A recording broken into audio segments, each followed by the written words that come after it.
Hey guys, it's Chris and Regina again. Down here in beautiful sunny southern Arizona visiting family. Hope you enjoy. We're doing just some traveling videos for you guys. This week, we're talking with Kelly, uh, our dear friend Dwayne Wheeling, who tragically lost his life early, just too soon, who was a big part of music with us. We hear about that story this week, and we just hope you enjoy some of the music that we used to do when we were all together as a group. So, God bless. Enjoy. God bless you.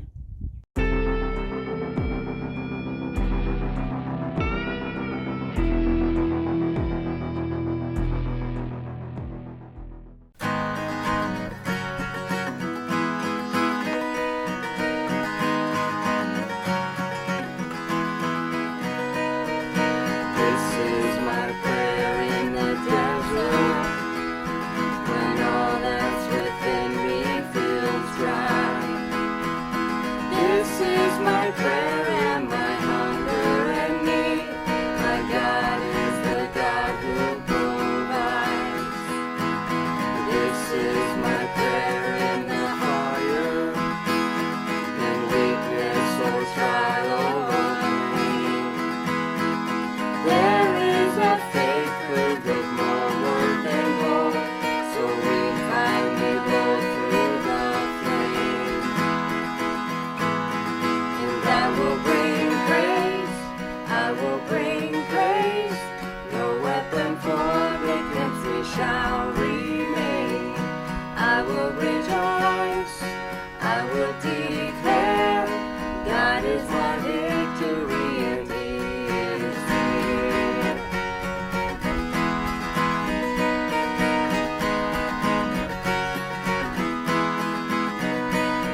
accepted, you were condemned. I'm alive and well, your spirit is within me, because you died and rose again. I'm forgiven, because you were forsaken. I'm accepted, you were condemned.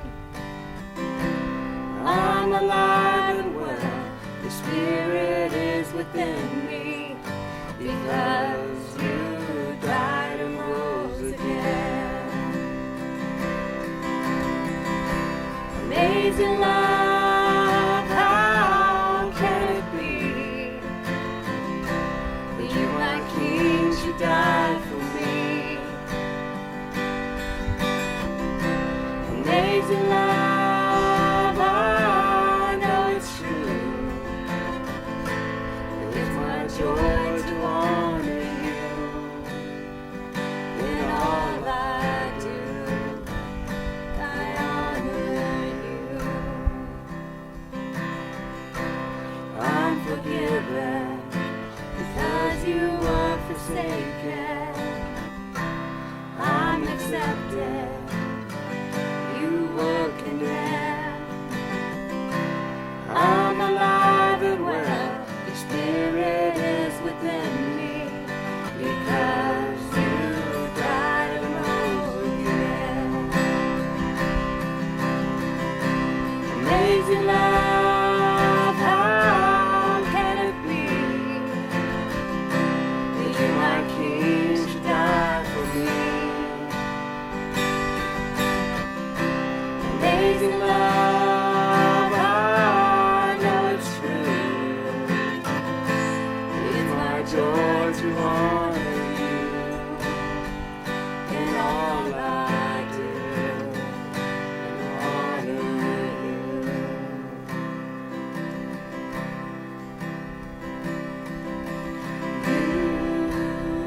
You are my King. You are my King. Jesus, you are my King.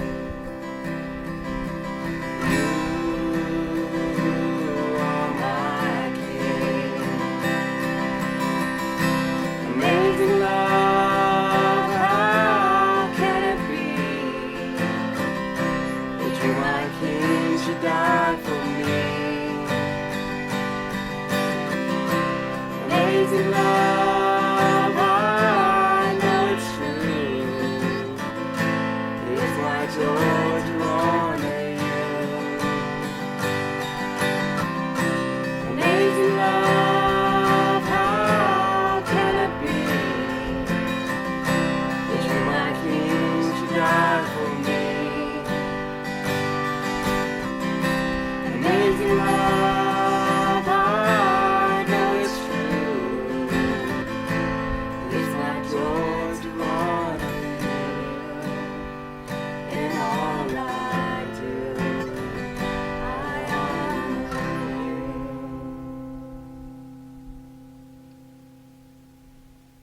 Hi guys, this is Chris and Regina again, and we're here with our friend Kelly, and she is just gonna kind of tell us a little bit about a portion of her life that she has gone through and her family. And Kelly, thank you for doing this today. Thanks, Regina and Chris. This takes a little bit of courage, but I'm so glad that they are letting me tell just my story and my kids. So, Perfect. okay, well, on August 2, 2015, I became a widow at the age of 34. My kids were 8, 6, and 3, so pretty young. Joanne and I had bought some land, and we were going to build our forever home and just spending the rest of our lives. And he had been working to clear trees, just so much hard work, clearing trees, working on a road. And there was one Sunday night where he didn't come home. And it was dark. I knew he couldn't be working much longer, so I thought, well, I'll just go out and find him and tell him it's time just to come home for the evening. And I found him. And he He was unresponsive, and EMS came out and they worked. But in the back of my head, I already knew. And so it was lots of just disbelief at first. I think I was pretty numb. Definitely the first day. I just remember lots of family and friends around. I remember people putting food in front of me so I would eat. I remember just slowly realizing that I'd better pull it together pretty quick for my kids and that we'd better figure life out. Over the next few days, just so much love came in to not just me and the kids, but my whole family, Dwayne's whole family, from just family and friends texting or calling just from all over the country, from the church family bringing food out or texting or checking on us, from my work family, his work family, bringing food, checking it, just so much love. And I felt God's love through all of that.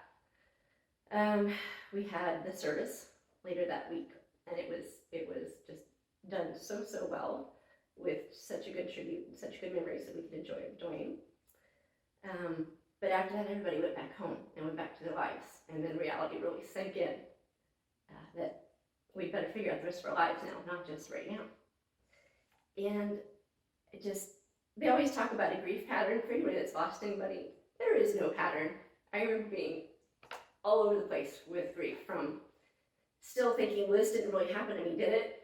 To, you know, one day picking up the phone to call him and realizing I couldn't, to being a little bit upset at him or at anybody else I could be upset at about it, to just being reconciled that, well, this is the rest of our life. So just lots of all over the place patterns. I quickly thought, you know what, the only way I'm going to make it through any of this is if I rely on my faith. I decided that that was the only way that we'd make it, and that life would be okay. Even though I was clinging to that, that doesn't mean that you don't still feel lost and still worry and wonder, but you know in the back of your head you're going to be okay. I knew through that God had a plan. My personality has a hard time with not knowing exactly what that plan is exactly right now, but in the back of my head I knew it was going to be okay. Just in the midst of feeling lost, though, what would go through my head was, well, all I wanted to be was a wife and mom, and half of that's gone now. I went through the grief feelings, pretty much all of them multiple times. What I decided is that what I didn't want to do and what I mentally and emotionally couldn't do was to question God. I could not let myself ask him why, because how was I ever going to understand that? I would never comprehend what his full plan was. And so I decided that wasn't something I was going to do. I wasn't going to let Satan win. So I decided that I had to have faith in the long run, and that somehow this was part of his plan. I didn't know why. Maybe it was to bring somebody back to him, or to help a family come back to him as just the focus in their family. I didn't know, but I thought if I could cling to that something good was going to happen out of our pain, that it would glorify him somehow. So I decided I had to start recognizing the blessings that I still had. And I started a journal and had to write those things down in there so I could visualize them and see kind of where we were. And I kind of made a prayer journal from that too. And so I had a few blessings that I was focusing on. The first one was our living situation. When we sold our house, it sold so fast that we moved in with my parents, which was just up the road from the property we bought. So that was an answer to prayer already. As a single mom, I wouldn't be worried about home maintenance or lawn care, or it just all those things that my mind couldn't comprehend at that point in time. All I could think about was making sure I kept the kids alive, really. And so that the living situation was a huge stress. there was times I didn't have the energy to do much of anything, because you're just mentally, emotionally exhausted. And so I had help getting kids to bed at night. I'd help with their homework. And I wasn't sitting home alone either, which was huge. So that was a big blessing. The second blessing for me was that Dwayne was such a planner, and he was very financially conscious, sometimes to the point that I would tease him or maybe get a little irritated with it. But he planned very well, and I'd kind of forgotten that he had made sure that things were just taken care of. And so just knowing that we were going to be okay that way too was a huge blessing. My family and friends were a huge blessing, just from getting so much help with my kids, because they say it takes a village. Well, in that situation, it really truly does, because I could not mentally do it on my own. They helped make sure that we made new memories from trips, not just with my family, but trips with extended family. And Patty and Jess made sure we still made it out to Arkansas with them, and so they drove the kids and I out there with them, and Britt and Carrie. Just our group of friends that would go camping, they helped me to get the camper out there and get it set up. And I learned to back up that camper and had Alicia stand behind me and make sure I didn't run into anything. So just making sure that we could still do the things that I wanted so much for my kids, just to have new memories, since we were having to move on. And so just huge support from church family, just loving on us too. My work was a blessing too. One, it kept me out of the house and focusing on caring for others, not just worrying about my own concerns. But I even through that time started thinking about in college and when I graduated, I remember having this thought pop in my head, and I just thought at that point, where in the world did this come from and why did I think of it? But I just had this push in the back of my head that was saying, make sure you're doing something, if you're going to basically work outside the home, because again, all I used to think about was just wanting to be a mom. But whatever you do, make sure it's something that you can do that will take care of your family if something were to happen. And why that thought pops into an early 20-something-year-old, who knows? But when I look back, I thought, okay, we're okay. God had already planned in this. I've got a good job, which is just an extended family for me, really, and a family that made sure that my family was taken care of and first. And if I needed time off with kids, it wasn't a question. So that was a huge blessing for me. And another blessing was just our school, was WACA. The kids were already established there. The boys, Elle wasn't in school, but the boys were established there with teachers that knew them, teachers that knew the situation, teachers that would pray for them, and teachers that prayed with me. And that was huge, and made letting my kids go out of my sight during the day a little bit easier, because I quickly had become a little bit more of a overprotective helicopter mom that was worried something would happen to her kids too. And so just being able to send them to some place I knew they were safe and loved on every day made life a lot easier too. Kind of moving forward and down the road, we kind of had started figuring life out. We had things more under control. I felt a lot more confident because I'd learned to do a whole lot more things on my own. I felt a lot more independent than I never felt before. And kids and I are moving into our new house. We just had our routine in place, but then as that happened and life calmed down a bit where I could think about other things, I realized I was kind of lonely and didn't really want to do the rest of my life on my own. Didn't want the kids to grow up without having just somebody else there too that would help, without having this father figure, because they had lots of amazing men in their lives, from just papas and grandpas and uncles and just the extended, what we just call like honorary uncles that just really helped the kids. I just thought, God, if this is something that is in your plan, this is something I think I'm ready to start thinking about again. And so I decided it's time to start dating, which was just absolutely terrifying. Thankfully, the first attempt was completely failed on my very own. and so just continued praying about things. If this is in your plan, I don't know what to do. And I had a friend who was very good at matchmaking, and she said, hey, remember Scott Juhl from Union? And would kind of talk. She was also very good at Facebook stalking. I said, well, let's just get online and look. I said, well, okay, I'll look. And so time moved on, and we connected and hit off, just got along really well right away. We both knew we were bringing our own baggage in. We both knew that this wasn't a position we ever thought that we would, either one of us, be in our lives, but we knew God had a plan and felt that he was leading and blessing us. We celebrated our 3rd anniversary this last fall, and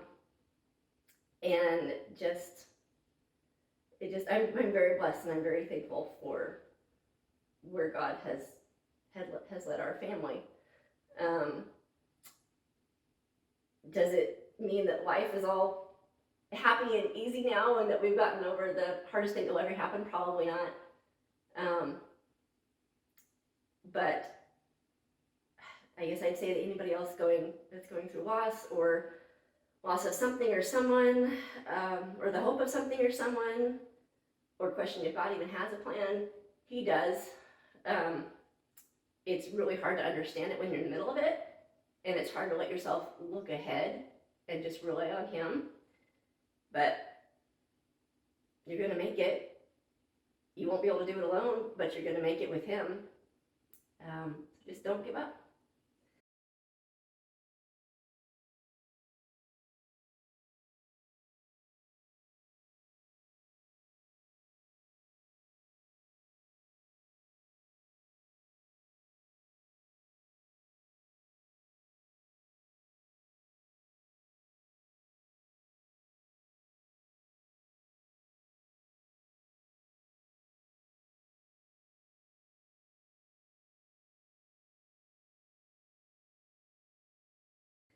I had a favorite verse through all this, which I think is probably just always going to be my favorite verse, but it was Philippians 4:13. I can do all things through Christ who strengthens me. So again, it's not on your own. You're only going to make it with him. And I am very thankful that none of us gave up. So that's my story. Thank you so much, Kelly.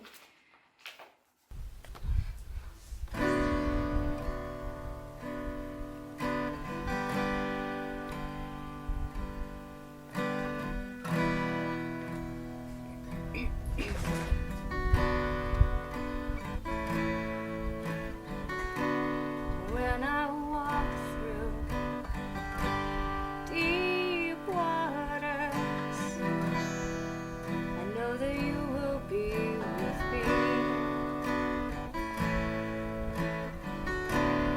When I'm standing in the fire, I will not be alone.